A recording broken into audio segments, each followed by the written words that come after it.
పేదలకు తక్షణమే ఇళ్ల స్థలాలు ఇవ్వాలి. జహీరాబాద్ పట్టణం సిపిఐ డివిజన్ కార్యదర్శి కె నరసింహులు. తెలంగాణ రాష్ట్రం జహీరాబాద్ పట్టణంలోని నిరుపేదలకు ఇళ్ల స్థలాలు ఇవ్వాలి అని మంగళవారం రోజు స్థానిక ఎంఆర్ఓ, ఆర్డీఓ, మున్సిపల్ కమిషనర్లకు వినతి పత్రాలు సమర్పించడం జరిగింది. అనంతరం సిపిఐ డివిజన్ కార్యదర్శి కె నరసింహులు ప్రసంగిస్తూ జహీరాబాద్ పట్టణంలోని పేద ప్రజలు ఇళ్ల స్థలాలు ఇవ్వాలి అని గత 5 సంవత్సరాలుగా అధికారులకు విన్నవించిన అధికారులు నిమ్మకు నీరెత్తినట్లు వ్యవహరిస్తున్నారు అని ఆయన అన్నారు.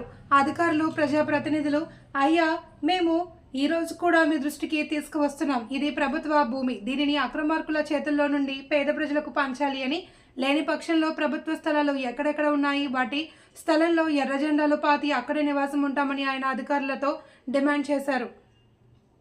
ఈరోజు మేము ఉన్నాం ఎందుకంటే మరి గత 5 సంవత్సరాల నుంచి అడిగినా కూడా మరి ఏ ఒక్కరికి కూడా కనికరం వచ్చినటువంటి పరిస్థితి లేదు.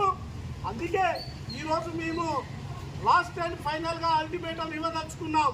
ఎందుకంటే అర్హులైన పేదలకు ఇళ్ల స్థలాలు ఇవ్వాలని మరి గత ఎంఆర్ఓకు, ఆర్డీఓ గారికి వినతి పత్రం ఇచ్చాం. మరి అదేవిధంగా కమిషనర్ సార్ గారు కూడా ఇప్పుడే వచ్చారు. తనకు కూడా మేము ఒక రిప్రజెంటేషన్ ఇవ్వాల్సింది ఉంటుంది కాబట్టి ఈరోజు మేము వారికి కూడా వినతి పత్రం ఇస్తాం. కానీ మేము ఒకటే చెప్పడం ఏంటంటే 5 సంవత్సరాల నుంచి ఇన్ని అప్లికేషన్లు ఇచ్చినా వాటిని ఎందుకు వెరిఫై చేయలేదు, వాటి మీద ఎందుకు విచారణ జరగలేదు, వాటి మీద ఎందుకు సర్వే జరగలేదు, ఎందుకు లోకల్ ఉన్న ప్రజాప్రతినిధులు ఏవైనా వద్దన్నారా, మరి అర్హులకు ఎందుకు ఇవ్వాలని చెప్పేసి ఆలోచనతోటి ఉన్నారా, మరి ఏదో ఈరోజు మరి ప్రజానికానికి చెప్పాల్సినటువంటి పరిస్థితి ఉంది. కానీ ఈరోజు రెవెన్యూ డివిజనల్ అధికారి ఆర్డీఓ గారికి ఈరోజు మాట్లాడేది ఉండే కానీ ఆయన ప్రజెంట్గా లేడు.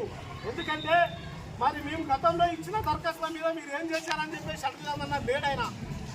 అందుకే ఈరోజు మేము కమిషనర్ గారికి కూడా చెప్తా ఉన్నాం, మేము ఏదైతే ఇళ్ల స్థలాల కోసం దరఖాస్తులు పెట్టామో వాటి మీద విచారణ జరపండి, వాటి మీద సర్వేలు జరపండి. ఎవరైతే అర్హులు ఉన్నారో అర్హులకు ఇళ్ల స్థలాన్ని ఇవ్వాలని, అదేవిధంగా మరి వాళ్ళ ఒక్క కుటుంబంలో 2-3 అన్నదమ్ములు ఉండి కూడా మరి వాళ్ళ ఏ విధంగా జీవిస్తాం మనం గమనంలోకి తీసుకోవాలి. అందుకని చెప్పేసి ఈరోజు మేము లాస్ట్ టైం మీది పట్టుకోం మేము లాస్ట్ టైం ఫైనల్గా ఈరోజు మేము అల్టిమేటం ఇవ్వదలుచుకున్నాం. ఎందుకంటే ఇన్ని రోజులుగా మేము వినతి పత్రాలు సమర్పించాం, ధర్నాలు చేశాం, మెమరాండాలు ఇచ్చాం.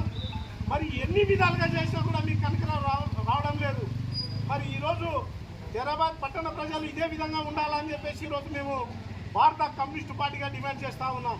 అందుకే ఈరోజు భారత కమ్యూనిస్టు పార్టీ సిపిఐ ఆధ్వర్యంలో ఈరోజు రెవెన్యూ అధికారులకు, మున్సిపల్ కమిషనర్ గారికి వినతి పత్రం ఇస్తాం. కానీ ఒకటే చెప్పడం, ఈరోజు మీకు లాస్ట్ అండ్ ఫైనల్ మళ్ళీ మీ ఆఫీసులకు మేము ఇళ్ల స్థలాలు ఇవ్వాలని చెప్పేసి మీ ఆఫీసులకు రాము, మీకు మెమరాండాలు ఇవ్వము, మేమేం చేయాలో మాకు బాగా తెలుసు. అందుకని ఒకవేళ మీరు విచారణ చేసి సర్వేలు జరిపి అర్హులైన పేదలకు ఇళ్ల స్థలాలు ఇస్తే మంచిది. లేకపోతే ప్రభుత్వ స్థలం ఎక్కడ ఉంటే అక్కడ మేము కబ్జా చేసుకొని కూర్చొని వేసుకుంటాం, ఎవరు వచ్చినా మేము చూసుకుంటామని చెప్పేసి ఈరోజు మేము చెప్తా ఉన్నాం. ఏడికైతే మా కొట్టితే కొడతాం, లేకుంటే కొట్టించుకుంటాం.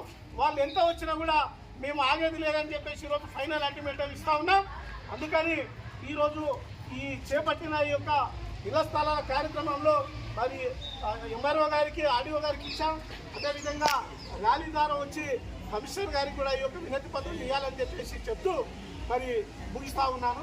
మరి కమిషనర్ గారిని పిలిపించి మన సమస్య ఆయనకు వివరించి ఆయన కూడా ఒక వినతి పత్రం సమర్పిద్దాం.